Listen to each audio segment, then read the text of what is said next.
Thank you, Art, for your super chat as well. He says, John, you will always be loved by Aztec fans after speaking up to certain fake journalists about the expanded conference schedule.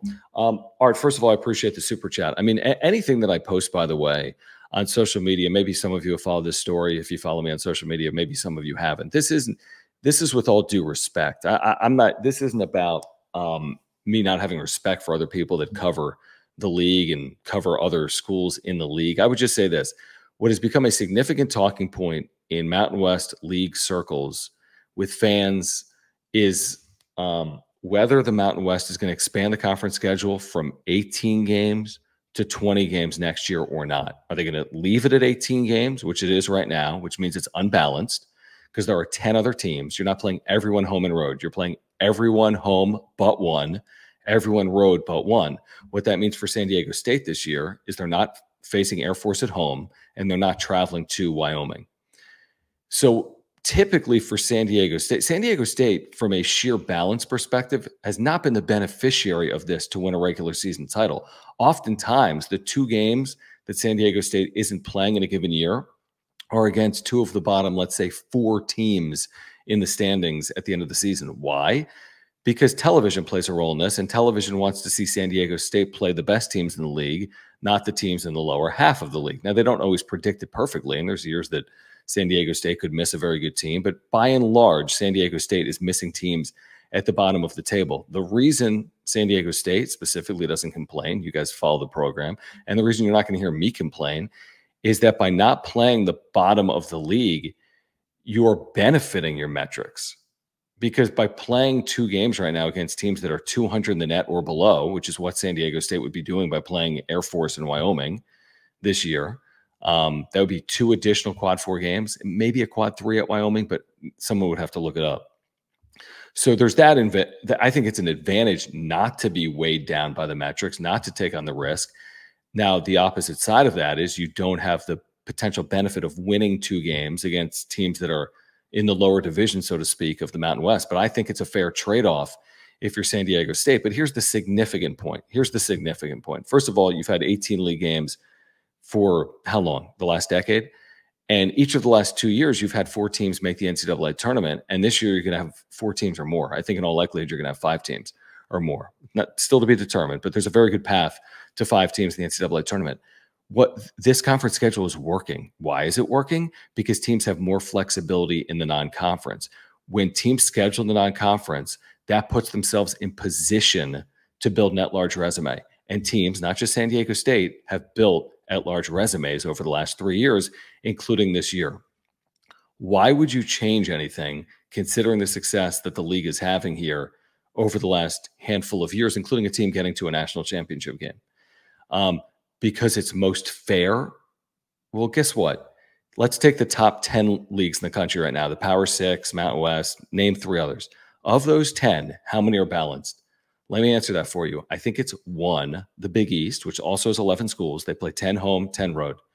But the Big East traditionally has more depth than the Mountain West, right? 1 through 8 are tournament caliber, where even an amazing year like this year for the Mountain West, you're looking at more like 1 through 6 that are tournament caliber, which is incredible in itself. Now, there is currently some dead weight in the Big East, so to speak, with DePaul and Georgetown, but Georgetown perennially, has been a Final Four contender over the last 50 years. DePaul's been down, obviously, but my point is not everyone's playing a balanced schedule because that's just how college basketball works. I'd much prefer a chance to build a non-conference resume than play 2 more conference games. And it's not as simple as saying, well, hold on. And this was my point on social media this week. Well, hold on. San Diego State played Point Loma and St. Catharines. Why not just take those 2 games off the board and play Air Force in Wyoming? It's not that simple. First of all, St. Catharines and Point Loma were at home. If you played an additional home game and a road game in the Mountain West, you've now lost a home game. San Diego State is essentially required to play a certain number of home games for a season ticket base, right? So they're not going to play fewer home games just because they're playing 1 additional Mountain West game. If they're not playing fewer home games, how do they make up? And how do they add that game? What they'll do is they'll replace a home and home with someone like BYU or Gonzaga or Stanford with a guarantee. And that impacts their non-conference strength of schedule. Because if you're not playing Gonzaga and you're quote unquote buying a game against someone that's 200 or below in the net, because you need a home game, you may very well win the game, but you're not getting the resume benefit of potentially winning a game like they did this year against Gonzaga. It's getting in the weeds. It's particular. It's really good for YouTube. It's probably not as good for radio, that conversation that I just had. That's my 30,000-foot view on why I'd keep it at 18. A, it's not broken. B, I want to see San Diego State have opportunities to schedule in the non-conference. C, I'm doing everything in my power from a league perspective to benefit the top of the league. I want teams in my league to have chances to get into the NCAA tournament and make runs. I'm not trying to do something that benefits. I understand it. I'm not trying to do something that hurts the rest of the league. But why would you do something that hurts the top of the league for the betterment of the bottom of the league? That doesn't make any sense. This league is playing like a Power 6 league right now.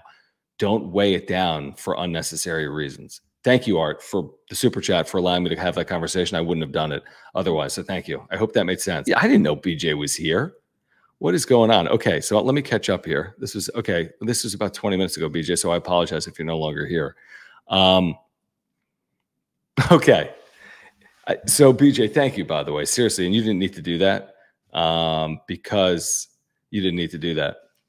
But he says, sorry, Art and John, 18 games makes no sense for the Mountain West Conference. We'll get it. I mean, you heard my full diatribe probably, BJ, but if you've rewound it or if you're still here, you probably heard my full diatribe. The one thing I would say in my conversation back and forth with BJ on this, and again, I said it on social media and I'll say it again now, I completely respect BJ's opinion on it. I just disagree with it. Just like I would assume BJ respects my opinion on it. He just disagrees with it. And this is not cut and dry. I'm not saying it is fully black and white. I'm saying from San Diego State's perspective and from the top of the league's perspective, I think it's more black and white than some people make it out to be.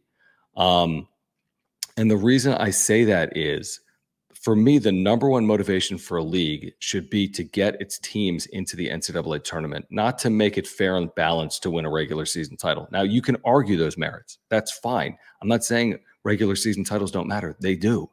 San Diego State has as many regular season banners and postseason banners in the Mountain West as anyone in the league. So they absolutely matter.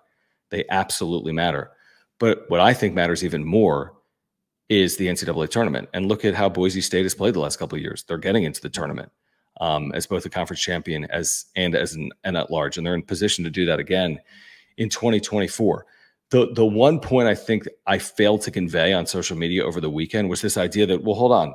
If you're playing St. Catherine and Point Loma, why don't you just take away St. Catherine and Point Loma and play Air Force in Wyoming? In San Diego State's example, by the way. This year, because San Diego State's not playing Air Force at home. They're not playing Wyoming in Laramie. So why don't you just make that switch? It's not as simple as that. You'd be moving 2 home games for San Diego State to 1 home game, 1 road. I can't say no program in the country wants to do that, but a program with San Diego State season ticket base of 11,000 plus does not want to do that. So they're going to need to guarantee that second game that they just lost. How do you guarantee that game? How do you guarantee that game? By playing a literal guarantee. By paying Long Beach State, Cal State Fullerton, name the program, to come to Viejas, and we see it routinely. So that's not an issue, playing the guarantee. The issue is by playing the guarantee, you're kicking out a home and home. And when you kick out a home and home, when you're trying to build a resume, you're doing damage to your non-conference strength of schedule, potentially. When you take out a BYU home and home, or you take out a Gonzaga home and home, or you take out even a Stanford home and home. I get it. Stanford's not BYU or Gonzaga this year, but you're taking away opportunities in the non-conference and replacing them with lesser games, so to speak. So that's why I feel as if it's nuanced. That's why I feel as if, I'm not saying automatically by playing 18 league games as opposed to 20 league games, you've automatically have a better non-conference resume. You don't. You have to schedule appropriately. You need to win certain games.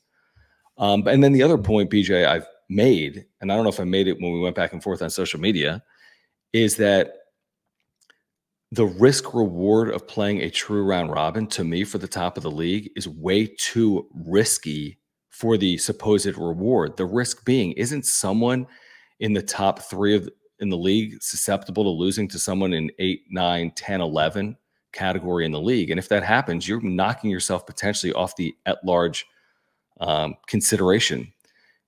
And look no further than the San Diego State team that went 16-2 in the league, was it in 2016, that didn't play as well in the non-conference. but went 16-2 in the league, should not be good enough, and then went to a Mountain West Championship game and lost and didn't get an at-large bid because they essentially lost, to USD in a game outside at Petco that year, and that kept them out of the NCAA tournament. Like I'm saying, and they were near perfect in the league. Imagine if you slip up to a Wyoming and Laramie, which again everyone knows is so easy to do, but metrically doesn't look good. Imagine if you lose at San Jose State, if you lose at Air Force. I just feel like you're asking for trouble by taking on additional conference games, because this isn't the Big East. Even though it's having an amazing year, you don't have like a 1 through 8 that are NCAA tournament caliber every single year. You might have a 1 through 4. This year, maybe a 1 through 6. You could even say, shoot, it's 1 through 7. Throw UNLV in there. It's 1 through 7. But that's not every single year. And I just think you're asking for trouble when you do it. Is it most fair? I'm 100% with you, BJ. It is most fair. I'm 1,000% with you. I think it's most fair. But I would also say this last point. Why isn't San Diego State complaining? Haven't they had it work against them more than any other team in the conference over the last decade? We'd have to look at every single conference schedule over the last decade, but TV makes these selections essentially. And San Diego State every year is missing teams that finish 8th, 9th, 10th, or 11th in the standings. Not without exception. Yes, I've heard you make the point they haven't played in Laramie a good amount of times over the last decade, but Wyoming hasn't always been at the top of the league over the last decade either. San Diego State, without exception, is missing Air Force and or San Jose State every single year. Doesn't that work against their quest to win a regular season title? So wouldn't they be raising their hands the most? But they're not, because they understand that, well, yes, they want to win regular season titles, and they can do it even with a more challenging schedule maybe than other teams like Utah State this year. They recognize that the most important factor is metrics to build an at-large resume to get to the NCAA tournament. That's long-winded, but that's my 2 cents. And BJ, I want to hear your 2 cents, so I'll tune into your channel to get your 2 cents whenever. Send me a link when you do it, because I want to hear your 2 cents. I want to hear the rebuttal. I don't know if you're here right now live or not. I apologize for getting you about 20 minutes late.